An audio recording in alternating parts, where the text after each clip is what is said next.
The amount of work done to break a big water drop of radius capital R into 27 small drops of equal radius is 10 joule. The work done required to break the same big drop into 64 small drops of equal radius will be.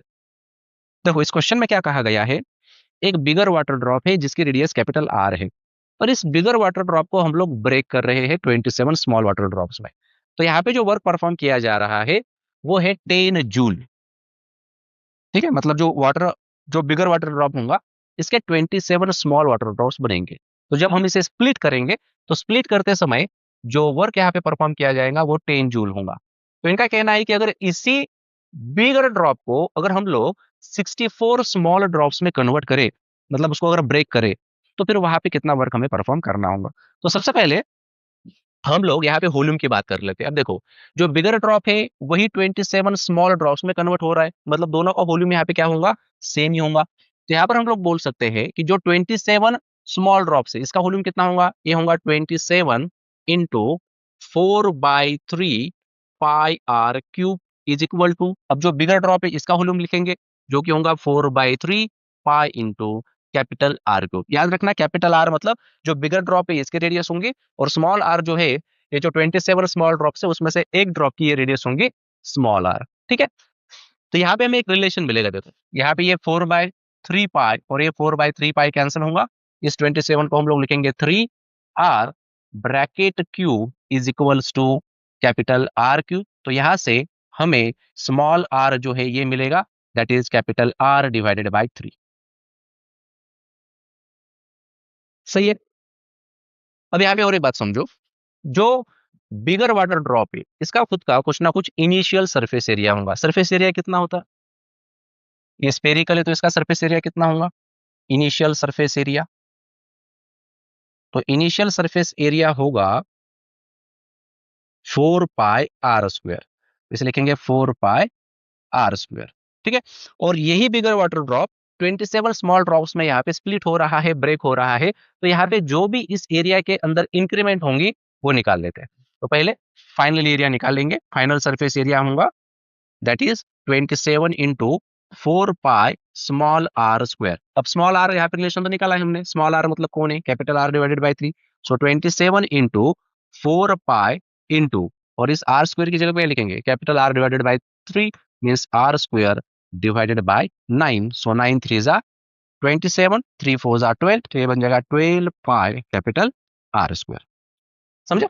तो initial area अपने पास था 4 पाई r² और जो final है वो है 12 पाई r²। तो change in area कितना होगा, यहाँ पे इंक्रीज इन सरफेस एरिया कितना होगा उसे बोल देते हैं डेल्टा ए। ठीक है, तो डेल्टा ए क्या होगा, ये होगा final surface area minus initial surface area. सही है, तो यहां से हम लोग बोल सकते हैं 12 पाई r² माइनस 4 पाई r², तो हमें ये मिल जाएगा 8 पाई r²।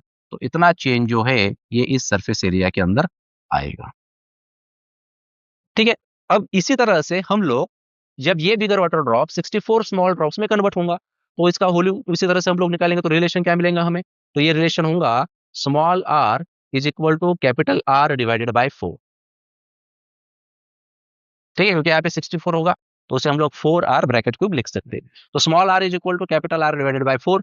इसी तरह से अब इनिशियल सरफेस एरिया है, इसके लिए सरफेस एरिया क्या होगा, इसके लिए फाइनल सरफेस एरिया निकाल लेते हैं जो कि होगा 64 इंटू 4 पाई इंटू r²।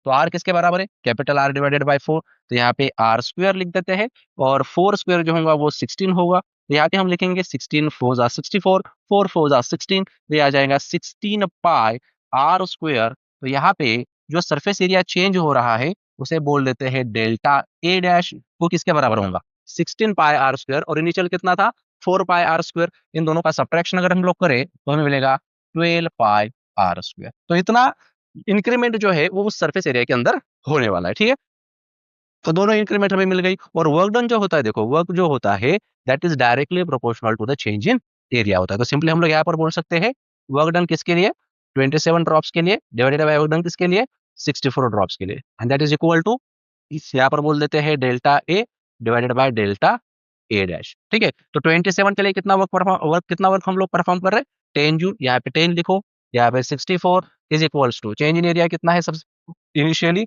वो है 8 pi R square divided by, यहाँ पर ये 12 पाई आर स्क्वायर करेंगे, ये पाई आर स्क्वायर यहाँ पर कैंसिल होगा। तो सिंपली अगर हम लोग इसे डिवाइड करें 4 से, 4 टू जा 8, 4 3 जा 12, तो 64 हमें यहाँ पर मिल जाएगा, जो कि होगा 10 इंटू 3 डिवाइडेड बाय 2। तो जो हम लोग वर्क डन परफॉर्म करेंगे वो होगा 5 इंटू 3 15 जूल। इसका मतलब यहाँ पर ऑप्शन ए जो होगा। नेक्स्ट क्वेश्चन है, देखो, a particle is executing simple harmonic motion with a time period 2 second. Time period यहाँ पे दिया गया है और एसएचएम दिया है, तो टाइम पीरियड कितना है, वो है 2 seconds and amplitude 1 centimetre. Amplitude का मतलब होता है मैक्सिमम डिस्प्लेसमेंट, जो कि है 1 centimetre. If capital D and small d are the total distance and displacement covered by the particle in 12.5 second, then capital D divided by small d, मतलब total distance divided by total displacement हमें यहाँ पर पूछी गई है। ठीक है, तो सबसे पहले यहाँ पर हमें क्या दिया गया है उसे हम लोग समझेंगे। यहाँ पर एक पार्टिकल जो है ये एसएचएम परफॉर्म कर रहा है। ठीक है, तो मान लेते हैं इसकी मीन पोजीशन है यहाँ पे, ये एक्सट्रीम पोजीशन होती है, ये भी एक्सट्रीम पोजीशन ही है। ठीक है, तो मीन पोजीशन से एक्सट्रीम पोजीशन तक ये रहेगा इसका एम्पलीट्यूड। ठीक है, तो यहाँ पे हम बोल देते हैं कि एक्स जो है यहाँ पर ये प्लस ए होगा और यहाँ पर एक्स जो है ये माइनस ए होगा। ठीक है, तो एक ऑसिलेशन परफॉर्म करने के लिए इसे कितना टाइम चाहिए, इसे चाहिए 2 सेकंड एक ऑसिलेशन कंप्लीट करने के लिए। और एम्पलीट्यूड मतलब यहाँ से ये वाला डिस्टेंस कितना है, ये है 1 सेंटीमीटर। सही है। तो हमें पूछा गया है total distance and displacement covered by the particle in 12.5 second.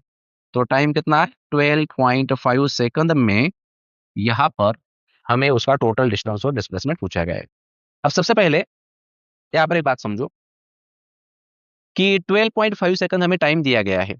अगर हम लोग इसे थोड़ा सा स्प्लिट करेंगे तो क्या लिख सकते हैं, 12 प्लस 0.5 सेकंड लिख सकते हैं। सही है।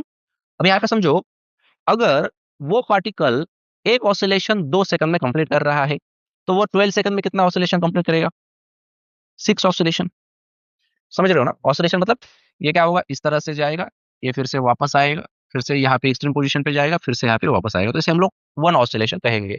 और एक ऑसिलेशन कंप्लीट करने के लिए उसे कितना टाइम लग रहा है, 2 सेकंड लग रहा है। तो देखो यहाँ पे, यहाँ से यहाँ तक जाएगा तब वो 0.5 सेकंड लेगा, फिर से यहाँ तक आने में फिर से 0.5 सेकंड लेगा, फिर यहाँ से ये यहाँ तक जा रहा है, फिर से ये 0.5 सेकंड लेगा, और फिर से यहाँ से यहाँ तक आ रहा है तो फिर से ये 0.5 सेकंड लेगा। ठीक है ना, ऐसे 2 सेकंड बन रहा है। सही है। तो 12 सेकंड में वो 6 ऑसिलेशंस परफॉर्म कर रहा है। तो 6 ऑसिलेशंस अगर ये परफॉर्म करेगा यहाँ पे, तो हम लोग बोल सकते हैं यहाँ पे कि जो ये डिस्टेंस है, ये डिस्टेंस कितना है, तो यहाँ पे डिस्टेंस देखो, यहाँ पे ये वाला डिस्टेंस कितना है, 1 सेंटीमीटर। सही है, तो ये होगा बनेगा 1 सेंटीमीटर। तो अगर हम लोग डिस्टेंस की बात कर ले, तो डिस्टेंस क्या होगा, टोटल डिस्टेंस जो होगा, अब देखो ये कितने ऑसिलेशन परफॉर्म कर रहा है, ये ऑसिलेशन परफॉर्म कर रहा है 6। ठीक है, 6 ऑसिलेशन से, और यहाँ से ये वाला जो डिस्टेंस है ये कितना है, वो है 1 सेंटीमीटर। यहाँ से फिर से ये वापस आएगा 2 सेंटीमीटर, फिर से यहाँ तक जाएगा 3 सेंटीमीटर, फिर से आएगा 4 सेंटीमीटर। मतलब एक ऑसिलेशन परफॉर्म करते समय वो 4 सेंटीमीटर जो डिस्टेंस है ट्रैवल कर रहा है। ऐसे 6 ऑसिलेशन होंगे तो यहाँ पे हम लोग इसे क्या करेंगे, 4 से मल्टीप्लाई कर देंगे, तो 6 इंटू 4 प्लस, अब 0.5, अब 0.5 तो हमें पता है कि यहाँ से यहाँ तक जाते समय 0.5 सेकंड उससे टाइम लगता है, तो वो वाला डिस्टेंस कितना है, वो है 1 सेंटीमीटर। तो ये कितना होगा, तो टोटल डिस्टेंस जो यहाँ पर बनेगा, ये टोटल डिस्टेंस होगा 25 सेंटीमीटर। सही है। अब डिस्प्लेसमेंट की बात करूं, अभी डिस्प्लेसमेंट क्या होता है, देखो जैसे कि यहाँ पर ये यहाँ से यहाँ तक चला गया, ये फिर से वापस आ रहा है, उसी पोजीशन पे आ चुका है वो, तो डिस्प्लेसमेंट यहाँ पे 0 बनेगी। जैसे कि वो यहाँ पे जा रहा है, फिर से यहाँ पे आ रहा है, तो एक ऑसिलेशन में उसके डिस्प्लेसमेंट 0 है। तो इसलिए उसने कितने परफॉर्म करे, सबसे पहले ऐसे 6 ऑसिलेशन उसने परफॉर्म करे। तो 6 ऑसिलेशन उसने अगर परफॉर्म करे होंगे तो वहां पे डिस्प्लेसमेंट कितनी हो गई, 0 ही हो गई। तो बचेगा क्या यहाँ पे, यहाँ पे बचेगा ये 0.5 सेकंड वाला टाइम। तो इसमें क्या करेगा, वो यहाँ से यहाँ तक चला जाएगा। सही है, तो इतनी ही उसके डिस्प्लेसमेंट होंगे। तो टोटल डिस्प्लेसमेंट कितनी होंगी उसकी, टोटल डिस्प्लेसमेंट जो है 0.5 सेकंड में वो सिर्फ 1 सेंटीमीटर ट्रैवल कर रहा है। सही है, तो ये हो गया अपना कैपिटल डी और ये हुआ स्मॉल डी। तो इन दोनों का अगर हम लोग रेशियो लेंगे तो हमें 25 डिवाइडेड बाई 1, मतलब ऑप्शन बी जो होगा इसके अंदर वो सही होगा। जो नेक्स्ट क्वेश्चन है वो है A force F is equal to alpha plus beta x square act on an object in the x direction. The work done by the force is a 5 joule when the object is displaced by 1 meter and the value of alpha is also given, that is 1 Newton. तो हमें इसमें beta की value पूछी गई है. देखो ये question जो है वो काफी आसान है. इसमें हमें जो फोर्स दिया गया है, फोर्स कितना दिया गया है, ये है alpha plus beta x square. तो वो जो पार्टिकल है जिस पर ये फोर्स एक्ट हो रहा है, ये एक्स डायरेक्शन में मूव होगा. इस पे कुछ ना कुछ वर्क डन जो है वो परफॉर्म किया जा रहा है. तो वर्क डन के लिए बेसिक फॉर्मूला क्या होता है अपने पास, work done is equal to force into displacement. तो सबसे पहले डिस्प्लेसमेंट जो होंगे वो मिनिमम डिस्प्लेसमेंट होंगे. तो हम यहाँ पे क्या कर देते हैं, यहाँ पे dx लिख देते हैं. ठीक है. And it is displaced by, क्या कहना है इनका, 1 मीटर. तो कहां से स्टार्ट हुआ होगा, ये जीरो से स्टार्ट हुआ होगा. तो डिस्प्लेसमेंट डिस्प्लेसमेंट जो है यहाँ पे इसके लिमिट्स लगा देते हैं. कहां से, जीरो से लेके 1 मीटर तक. ठीक है. तो देखो वर्क डन कितना है, उन्होंने दिया हुआ है वर्क डन जो है वो है 5 जूल. तो यहाँ पे लिखो 5. उसके बाद इंटीग्रेशन लेना है यहाँ पे 0 to 1 F into D x. तो एफ कितना है अपने पास, एफ है alpha plus beta into x square D x. Simply इसे इंटीग्रेट कर दो तो क्या मिलेगा, 5 इज इक्वल्स टू अल्फा का इंटीग्रेशन होगा alpha x plus beta x square का इंटीग्रेशन होगा एक्स क्यूब डिवाइडेड बाय 3. यहाँ पे लिमिट्स लगा दो 0 से लेके 1 तक. तो 5 is equals to alpha into X. X की जगह पे क्या रखना है, अपर लिमिट 1 माइनस 0 करेंगे तो 1 ही मिलेगा. ऐसे रखो उसे. यहाँ पे बीटा डिवाइडेड बाय 3 कांस्टेंट है, तो 1 क्यूब माइनस 0 क्यूब ये भी 1 ही होगा. So 5 is equals to alpha, alpha कितना है दिया हुआ जो कि है 1 newton, plus beta divided by 3. तो ये आ जाएगा 4 is equal to beta divided by 3. तो यहाँ से हमें बीटा की जो वैल्यू होंगी वो मिलेगी जो कि होंगी 12 न्यूटन. इसका मतलब 12 न्यूटन पर मीटर स्क्वायर उन्होंने ऑलरेडी दिया हुआ है. तो ये वैल्यू जो होंगे होंगे 12 न्यूटन पर मीटर स्क्वायर. मतलब ऑप्शन सी जो होगा वो यहाँ पे सही होगा. नेक्स्ट क्वेश्चन देखते हैं. An air bubble of radius 0.1 centimeter lies at a depth of 20 centimeter below the free surface of liquid of density 1000 kg per meter cube. If the pressure inside the bubble is 2100 Newton per meter square greater than the atmospheric pressure, then the surface tension of the liquid in SI units is. अब इस तरह का question last time भी पूछा गया है. काफी important question है, थोड़े बहुत इसके अंदर चेंजेस करें और ऐसे ही क्वेश्चंस आगे भी आ सकते हैं. तो देखो इसे कैसे सॉल्व करना है. सबसे पहले उन्होंने हमें कहा है कि एक एयर बबल है और ये एक लिक्विड के अंदर प्रेजेंट है. तो जो डेप्थ हमें दी गई है वो है 20 सेंटीमीटर. मान लेते हैं ये 20 सेंटीमीटर डेप्थ है और इस 20 सेंटीमीटर डेप्थ पर एक एयर बबल यहाँ पे प्रेजेंट है. ठीक है. अब देखो एयर बबल के अंदर क्या होगा, एयर ही होंगी. तो हमें पता है कि अगर ड्रॉप होगा, सिंपली हम क्या बोलते हैं, अगर ड्रॉप होगा तो 2t अपॉन आर ले लो, और बबल होगा तो क्या ले लो, बबल होगा तो 4t अपॉन आर ले लो. है कि नहीं, इस तरह से हम लोग सोचते हैं. लेकिन ये जो हम लोग 2t और 4t यहाँ पे हम जो लेते हैं वो सरफेसेस से लेते हैं. अगर दो सरफेसेस होंगे तो वहां पे हम लोग 4t अपॉन आर ले लेंगे, और सरफेस अगर एक होता है तो वहां पे 2t अपॉन आर ले लेंगे. ठीक है. तो ये सरफेस पर डिपेंड करता है. तो सबसे पहले अगर हम लोग यहाँ पे देखा तो इसके अंदर एयर है और यहाँ पे ये वाटर प्रेजेंट है. तो यहाँ से एयर टू लिक्विड एक ही सरफेस यहाँ पे हमें बनते हुए दिखाई दे रहा है. इसीलिए यहाँ पे जो एक्सेस प्रेशर होगा वो हम जो यूज करेंगे वो 2t अपॉन आर होगा. 4t अपॉन आर हम लोग यहाँ पे यूज नहीं करेंगे. सबसे पहले ये जो बात है आप लोगों को पता होनी चाहिए. ठीक है. अगर हम लोग यहाँ पे ये फॉर्मूला लगा देंगे तो आंसर जो अपना गलत हो जाएगा. तो एक्सेस प्रेशर क्या होता है, जैसे कि बबल होता है तो उसके लिए हम लोग 4t अपॉन आर यूज करेंगे. लेकिन अब यहाँ पे सिंगल सरफेस ही बन रहा है, इसीलिए यहाँ पे हम लोग फॉर्मूला लगा देंगे 2t अपॉन आर. तो ये होगा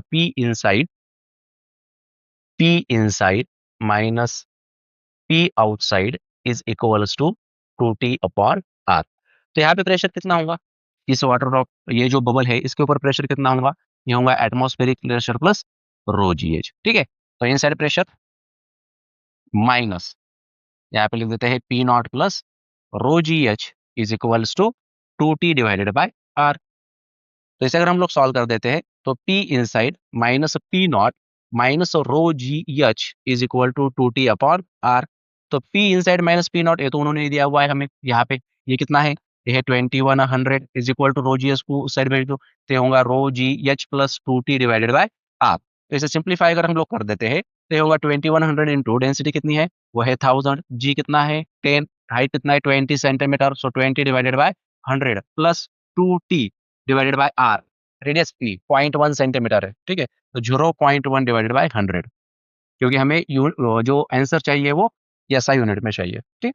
तो इसे सिंप्लीफाई कर देते हैं तो क्या मिलेगा, 2100 इज इक्वल्स टू, यहाँ पर ये दो जीरो कैंसिल हो जाएंगे, तो यहाँ पर हमें मिलेगा 10 इंटू 10 100, 100 इंटू 20 अगर हम लोग करते हैं तो हमें मिलेगा 2000 प्लस 2t, तो यहाँ पे 100 है देखो, तो ये ऊपर आ जाएंगे, तो 100 इंटू 2, तो ये होगा 200t divided by 10 to the power -1, इसे अगर ऊपर ले लेते तो 10 टू द पावर +1 होगा, तो 2000 लिख देता हूँ सीधा, समझे। तो यहाँ पे हमें क्या मिलेगा, 100, 100 इज इक्वल्स टू 2000 टी, तो यहाँ से टी हमें मिल जाएगा, ये दो जीरो कैंसिल कर दो, 1/20, तो टी का जो वैल्यू होगा वो हमें मिलेगा कितना, वो होगा 0.05, इसे अगर सॉल्व करें तो क्या मिलेगा 0.05, इसका मतलब ऑप्शन डी जो होगा वो यहाँ पर सही होगा। नेक्स्ट क्वेश्चन है देखो, a satellite is launched into a circular orbit of radius capital R around the Earth.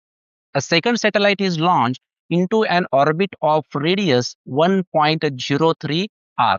पहले जो रेडियस थी वो कैपिटल R थी और अब जो है वो 1.03 r है। Time period of revolution of the second satellite is larger than the first one approximately by. Answer जो पूछा गया है वो परसेंटेज में पूछा गया है, ठीक है। तो यहाँ पे हम लोग केपलर्स थर्ड लॉ जो है वो यूज करेंगे। केपलर्स थर्ड लॉ क्या होता है, ये होता है T square is directly proportional to R cube, सही है। तो यहां से हम लोग ऐसा भी लिख सकते हैं इसे, T is directly proportional to r⁻³ चलो यहाँ से फॉर्मूला बना लेते हैं, ये क्या होगा T1/T2 is equals to R1/R2 bracket raise to 3/2। तो T1/T2 is equal to, initially radius कितनी है, वो है कैपिटल R, उसके बाद है 1.03 r bracket raise to 3/2, r यहाँ पे कैंसिल होगा, इसे इसका अगर हम लोग रेसिप्रोकल ले लेते हैं तो हमें मिल जाता है T2 divided by T1 is equals to 1.03 bracket raise to 3/2, सही है। अब ये जहाँ पे अगर हम इसे थोड़ा सा सेपरेट कर देंगे तो हमें मिलेगा T2/T1 is equals to 1 plus 0.3 bracket raise to 3/2, सही है। तो इसे देखकर हमें बायनोमियल थ्योरम जो है वो याद आना चाहिए।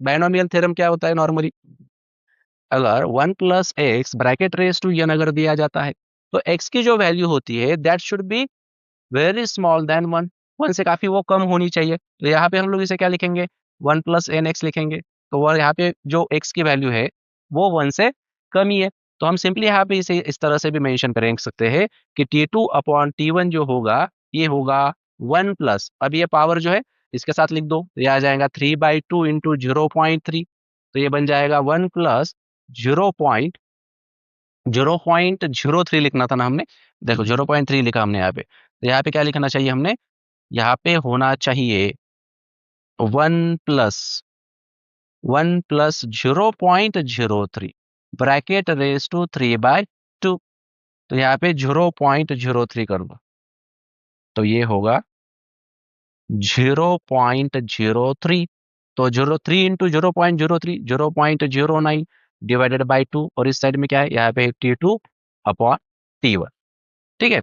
अब देखो इस वन को उस साइड अगर हम लोग लेके गए तो क्या लिखेंगे, T2/T1 minus 1 is equal to 0.09 divided by 2, इसका क्रॉस मल्टीप्लीकेशन करेंगे तो मिलेगा T2 माइनस T1/T1, ये क्या है, ये फ्रैक्शनल चेंज है, ठीक है नहीं, final minus initial upon initial is equal to 0.09 divided by 2, तो यही फ्रैक्शनल चेंज अगर हमें परसेंटेज में चाहिए तो इसे 100 से मल्टीप्लाई कर दो, इसे भी 100 से मल्टीप्लाई कर दो, तो क्या मिलेगा हमें यहाँ पे, हमें यहाँ पे मिलेगा 0.09 इंटू 100 करेंगे तो 9 डिवाइडेड बाई 2, मीन्स आंसर जो होगा वो होगा 4.5%, मीन्स ऑप्शन बी जो होगा वो सही होगा।